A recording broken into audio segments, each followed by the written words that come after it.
nie na Górnym Śląsku, niedaleko Górnego Śląska, no ale jeszcze na Dolnym Śląsku, tuż na wschodzie Dolnego Śląska. No i pisał po śląsku też. Matka Karla Ulickiego. Były tu pierwsze górnośląskie igrzyska. Piękny budynek klimatyczny.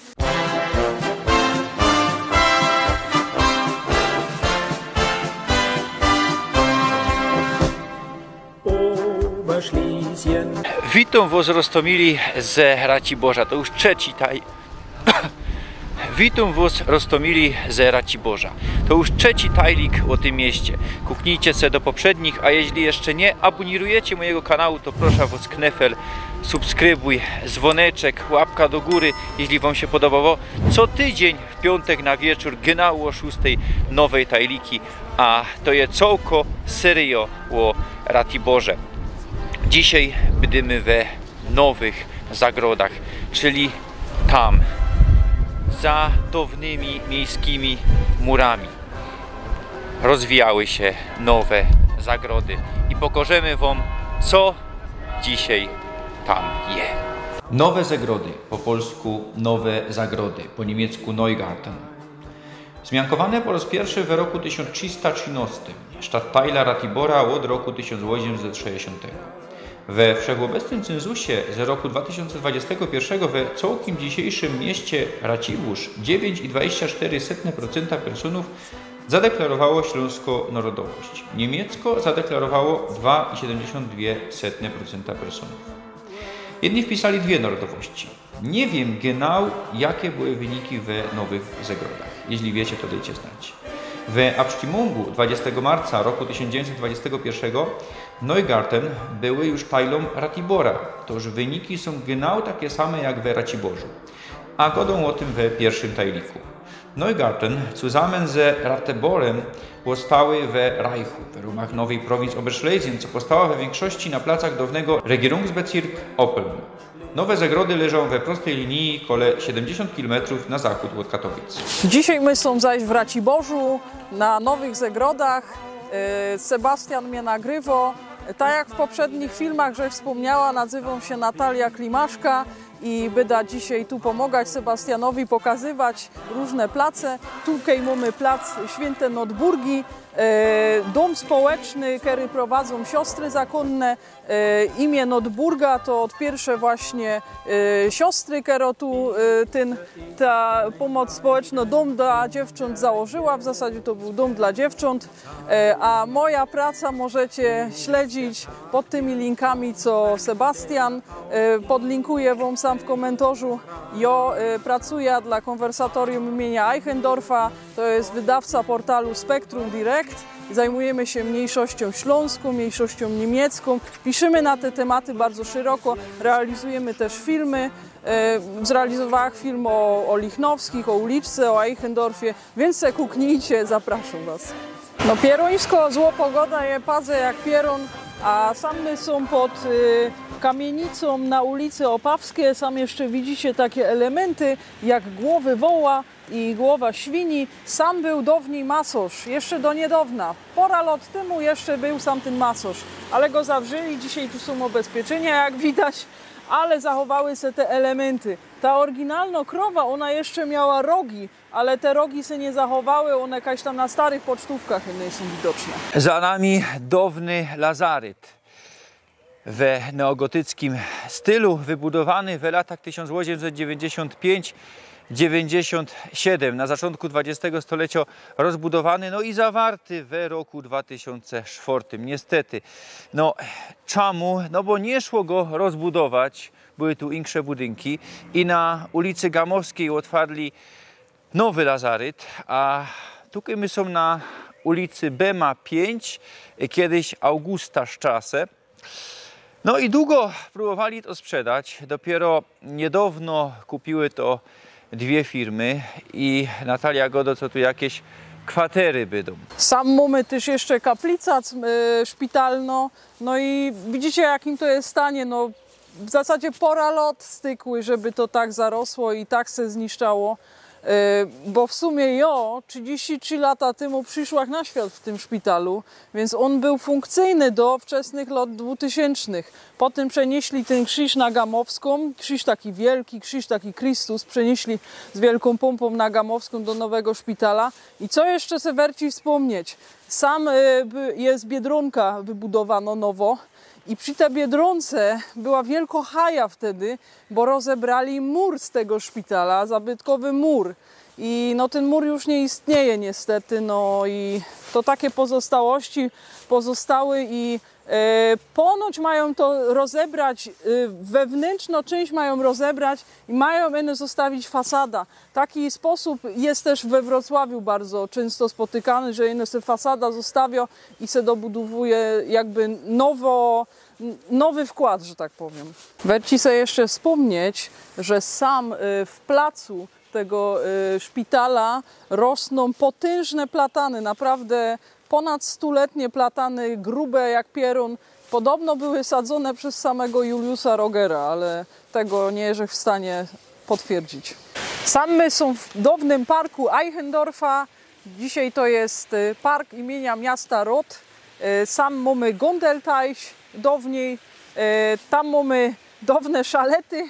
Co ciekawe, na tych szaletach teraz najczęściej se pary małżeńskie, świeżo upieczone dokonują sesji zdjęciowych i też takie wspomnienie, mój papa mi kiedyś godał, że jak on miał może 3 lata, 4, to takie miał trochę tragiczne wspomnienie stąd, że był sam z mamą i kaś tu były jakieś miny, zaminowane było i leciał i te miny za nim po prostu wybuchały. To miał 3 lata, w 1945 to musiało wtedy być.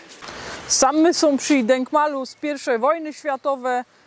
Denkmal, no jak widać, to są pozostałości tego Denkmalu. Sam jeszcze była wielka statua Michała Archanioła trzymająca miecz i sam za tym Denkmalem był płot i się zaczynał cmentarz, o którym będziemy za chwilę gadać. Przy parku Eichendorfa był cmentarz. Gadają wanielicki cmentarz, ale prawda jest taka, co to był ekumeniczny cmentarz, bo ino 1/3 tego Friedhofa zajmowały wanielickie graby. No i jeden grab się ostał, grab od Ludwiga Reinersa, co miał cygarowy werk. Umrzył w 1916 roku. Jest też inskrypcja, co wspomina jego syna, co zginął na froncie I wojny. No i w 1807 powstał, a ostatni pochówek był tu w 1945, a zlikwidowali ten cmentarz w roku 1959. Był tu też pochowany Robert Rysler, śląski poeta, co żył w latach 1838-1883. Skąd on pochodził, bo nie pochodził stąd, wybaczcie, co przeczytam, jak się to kiedyś za tych czasów mianowało. Narodził się we Grossburgu, we gminie Marktborau, we Kreis Strehlen, nie na Górnym Śląsku, niedaleko Górnego Śląska, no ale jeszcze na Dolnym Śląsku, tuż na wschodzie Dolnego Śląska. No i pisał po śląsku też. Same są przy wyjściu ze cmentarza tego ekumenicznego. Czemu ten cmentarz został zawarty? Bo właśnie w 50 latach i późniejszych nie było tych ludzi, którzy się tym zajmowali, bo ich w latach 40 po prostu wysiedlono, tych Niemców. No a tu se znajdujemy, jest pomnik Arki Bożka. Arka Bożek to był pierwszy wojewoda śląski, w zasadzie wtedy to była nomenklatura wojewoda śląsko-dąbrowski po wojnie w latach 45 i dalej. I właśnie Arka Bożek pochodził z Markowic, z Raciborza. I Arka Bożek też ma taki związek ze mną trochę emocjonalny, bo moja prastarka Monika była z domu Bożek. I właśnie prawdopodobnie było to też kuzynostwo. I Arka Bożek bardzo też chronił sam naszych ludzi celowo trochę robił z nich Polaków, żeby ich ochronić przed wysiedleniami. No takie to były czasy. Ja teraz kukum na park, kaj my byli, a tu jest moderny Siedlung. No powstał on po wodzie, bo do 1997 roku fungował tutaj basen, co stanął w roku 1925. Był to jeden z najstarszych odkrytych basenów na Górnym Śląsku. No i były tu pierwsze górnośląskie igrzyska. Warto sobie też wspomnieć, że ten basen za czasów PRL on funkcjonował i ludzie sam mogli sobie przyjść okąpać. A po tym 97 i dalej jak go rozbierali, to odkryli ponoć pozostałości macew ze żydowskiego cmentarza na Starej Wsi i podobno też murek tego cmentarza Rot jest wybrukowany częściowo też właśnie elementami tych macew. Za nami Zuchthaus. Ja przypominam o teledysku Raciborski Zuchthaus, co że godał ostatnio. Powstał on w pierwszej połowie XIX stulecia i kiedyś był to jeden z najbardziej modernych resztów w Europie. Też trzeba powiedzieć, że te więzienie w Raciborzu to jest jedne z najcięższych więzień w ogóle w kraju, w Polsce. I sam transportowali takich zbójów jak na przykład Niemczyk. To sprawdźcie sobie, kto to był. Sam też mamy zakłady rzeźnicze, późniejszy Despol. No dzisiaj to nie działo i to było wybudowane za czasów I wojny światowej. Od 1914 do 1917 roku to nagrywali. Warto sobie też tam wspomnieć, że tam był plac torgowy. Z tego co wiem, ten torg jeszcze tam czasami działo. Patrzcie, co je nade mną. Tabulka z napisem Józefa von z dużej Eichendorfa. Eichendorf, nasz poeta. Odsyłamy do pierwszego tajliku, tam o nim godomy. Ale zwróćcie na to, dajcie sobie pozór, jak to jest napisane. Józef po polsku, von z wielkiej litery, a powinno być z małe. Sam mamy pomnik pamięci błogosławionego księdza Richarda Henkesa. Richard Henkes to był taki duchowny, który zginął w Dachau. I też mogę wam polecić w Strachowicach, sam za granicą czeską, zaraz on też tam działał i tam jest Stolperstein przy kaplicy Panny Marie Schönstackie, jeśli się nie mylę. I te Stolpersteiny, one były wystawiane zazwyczaj Żydom, którzy ginęli. To jest taki, zamiast kostki brukowe, to jest taki metalowy po prostu Stolperstein. To będziecie widzieć. Same są przy pomniku żołnierzy wyklętych przy więzieniu w Raciborzu. Jest to w zasadzie relikt poprzedniej władzy pisowskie. No i ten pomnik powstał z inicjatywy jednego właśnie z posłów tej partii, który pochodzi z Raciborza. I wejrzyjcie se sam, jako to jest robota. Sam były normalnie napisy, były takie mosiężne elementy i one wszystko odpadło, a ten pomnik nie jest stary. On jest wystawiony można, no nie wiem, 2-3 lata temu. Doskonały przykład raciborskiego modernizmu, brama na ulicy Waryńskiego, Siewca i Kosiusz. Same są przed kościołem Najświętszego Serca Pana Jezusa na Nowych Zagrodach w Raciborzu. Ten kościół został wybudowany w latach 30., a mianowicie w roku 34 do 35 staraniem raciborskiego księdza Szulca. Co ciekawe, ksiądz Szulc został wysiedlony w 1946 roku ze skutkiem natychmiastowym z Raciborza, gdyż w Notburgerheimie, który my nagrywali całkiem na początku tego filmu, on tam odprawiał msza i wygłosił kozanie po niemiecku i też pozwolił ludziom śpiewać kolenda Cicha noc po niemiecku. Same są przy budynkach przemysłowych na Nowych Zagrodach. Tam Elbar Katowice pisze, produkują jak, żech czytała, węgiel aktywny. No i sam mamy też moc jeszcze takich budynków poprzemysłowych i tam z tyłu je Henkel. To wam pokorzymy. Na granicy ze Studzienną jest Henkel. Sam my są akurat we stare wagonowni, mało kto o nie wie. No, zdezolowany zespół budynków po PKP, tego mamy moc w Raciborzu i też podejrzewam, że na całym Śląsku jest tego fest moc. No i jak sam widzicie, piękny budynek klimatyczny, jeszcze czuć tym smarym z tych wszystkich pociągów. Myślę, że jakiś koncert Oberschlesien na przykład by sam zrobić, nie byłoby źle. Kolejny zdezelowany budynek po PKP, taka wieża, turm kolejowy. No, w środku jest wszystko tam wypucowane, nic nie ma. Same są przy pałacyku Bractwa Szczelniczego, który właśnie Bractwo wystawiło w 1896 roku. I co ciekawe, no, odkupiło go Rafako pewnego razu i właśnie wyremontowało, doprowadziło ten zabytek do takiego stanu, jakim jest dzisiaj. Z tego co widziałem, no bo Rafako niedawno upadło, jest on do kupienia na oto dom, jakby sobie ktoś chciał taki budynek kupić za 7,5 miliona złotych, więc polecam.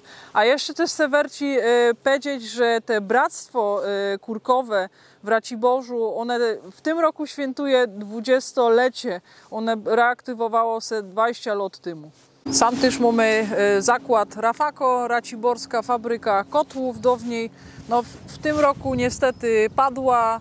Nawet sam mamy plakaty, że był sam premier Tusk, żeby obiecać, żeby to uratować, ale końcowo się nie udało tego odratować. Same są przy wieży kolejowej, przy wodociągach raciborskich. Wieża pochodzi z roku 1874. No i w latach 20.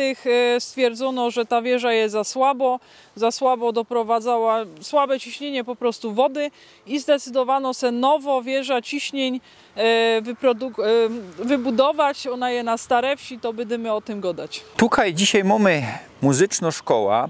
Do lat 60. XX stulecia stał wanielicki kościół. Powstał on w latach 1909-11, no ale nie był to pierwszy wanielicko-augsburski kościół w Raciborzu. We pierwszym tajliku gadaliśmy o pierwszym kościele, co powstał za czasów reformacji na Zborowym Placu przy dzisiejszym Denkmalu Eichendorfa.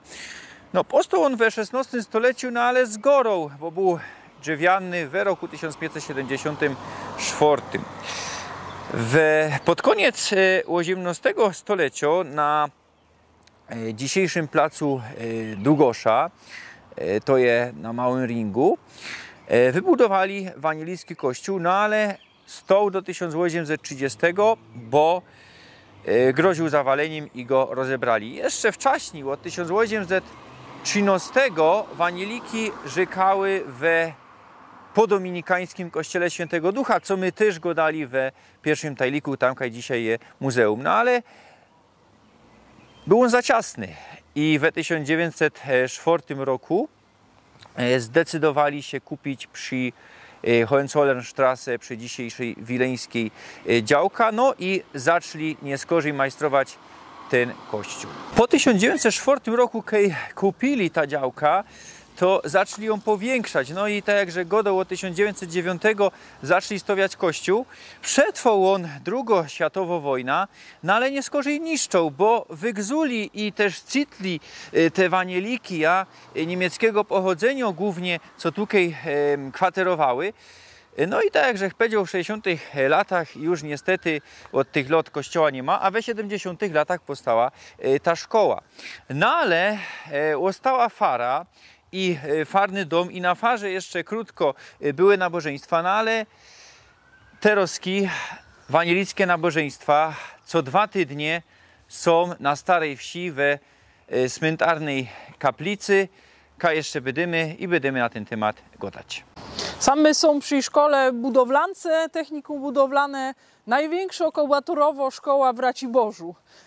I ona też powstała w latach 30. jako właśnie budowlanka, szkoła dla właśnie budowlańców. Ja też ją skończyłam na profilu technikum budowlane, więc czuję się też tak związano emocjonalnie. Same są na placu dawne fabryki mebli Chowder, która istniała do 1938 roku.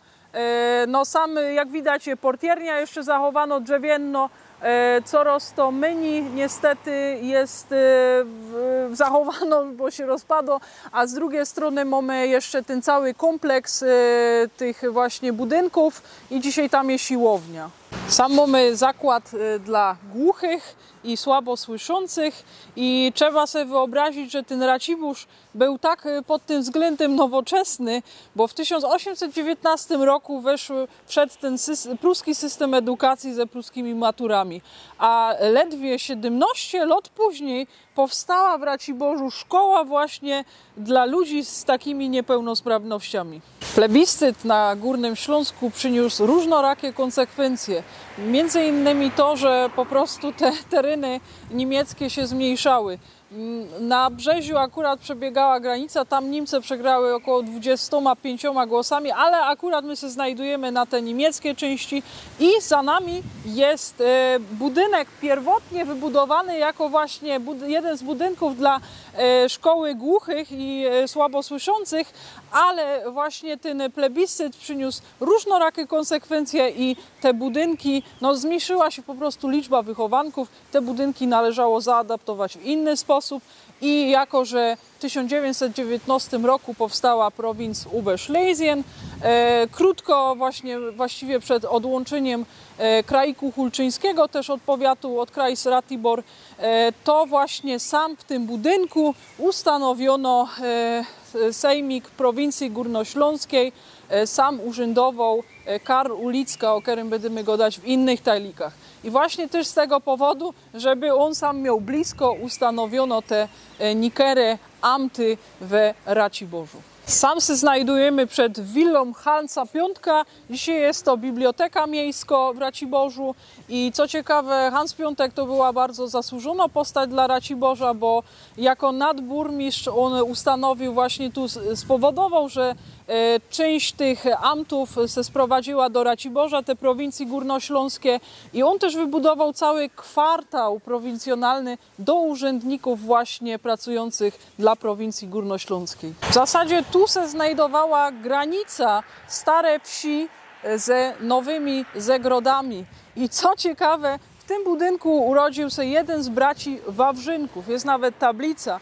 Kim byli bracia Wawrzynkowie? Byli to bojownicy, gorący bojownicy o polskość tych ziem, którzy po wojnie, po 1945 chodzili między innymi do szkół sam pod Raciborzem i w Raciborzu i przekonywali dzieci i rodziców do tak zwanego prostowania imion i nazwisk z niemieckich na polskie.